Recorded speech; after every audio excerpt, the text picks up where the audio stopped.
Futbolni ko'rdinglarmi? Men ham ko'rdim. Yaxshi o'yin bo'ldi.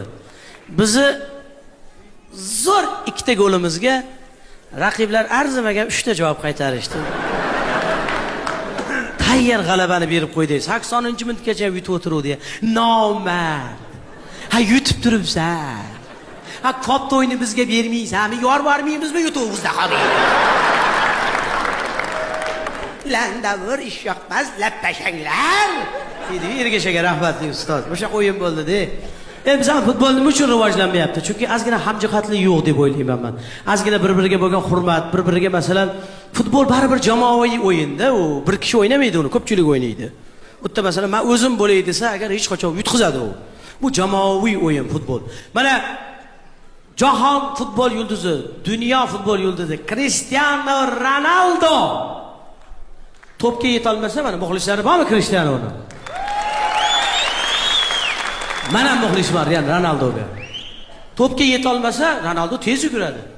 Dunyoda eng tez yuguradigan futbolchilardan bittasi. Usayn Bolt bilan baravar yuguradi, Usayn Bolt bilan. To'pga yeta olmasa, to'p oshirganga qarab pashina qiladi. Rahmat deydi, sen zo'r oshirding deydi, yana oshir deydi, men yeta olmadim deydi. Qarang, bo'lmasa Ronaldo yeta olmadimi? To'shni noto'g'ri oshirganda u. Lekin u mashina qiladi, rahmat deydi. Ha bizning hujumchilarga to'p oshirsa, shu 1 metr oldiga ketib qolsa ham, shu bir qadam bossa yetadi. Hay to'p oshirganga qarab, bittaman kuma, qoq deb yurdim.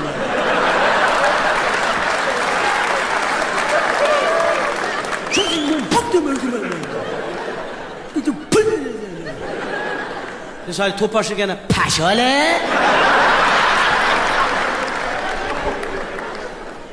Mana Messi dunyo futbol yulduzi. Messining muxlislari ham bo'lsa kerak, ha?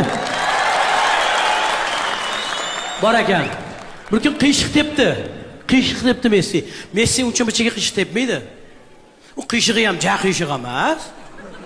Shu aradan yonidan o'tib ketdi. Bizni futbolchilarga hisoblasa gol.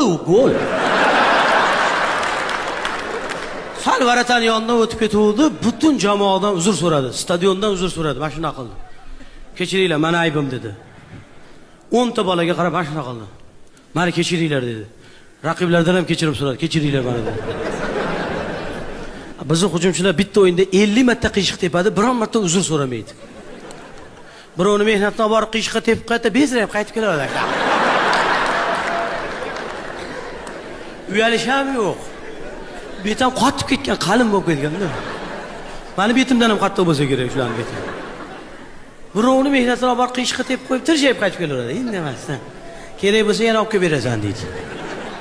To'g'ri endi har tepganda uzr so'ravermaydi-yu. Agar qiyshiq tepgan uchun uzr so'rash bo'lganda, bizning futbolchilar bor-ku, shu 90 minut uzr so'rash bilan o'tib ketadi. Shu bizning futbolchilar tepishdan oldin uzr so'rab qo'yish kerak. Uzr, men tepyapman, mabodo qiyshiq ketib qolsa, xafa bo'lmaysizlar. Harakat qilib ko'raman to'g'ri tepishga. Meni kechiringlar. Deb aytdim-ku men sizlarga. Uzr.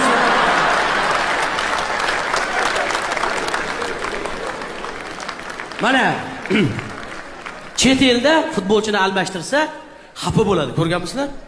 Zamina desa, hali o'ynab turgan chet ellik o'yinchilar ko'rganmisizlar? What? I'm now. Kirotda bakalashkalar kiyib, hali o'rtoqlari o'tirgan Navesh tepasiga u yomonchaqli chiqib ketadi. Sekinlashtirgan kadrlarni ko'rgan, yo'q chiroy chiqib boradi, ha?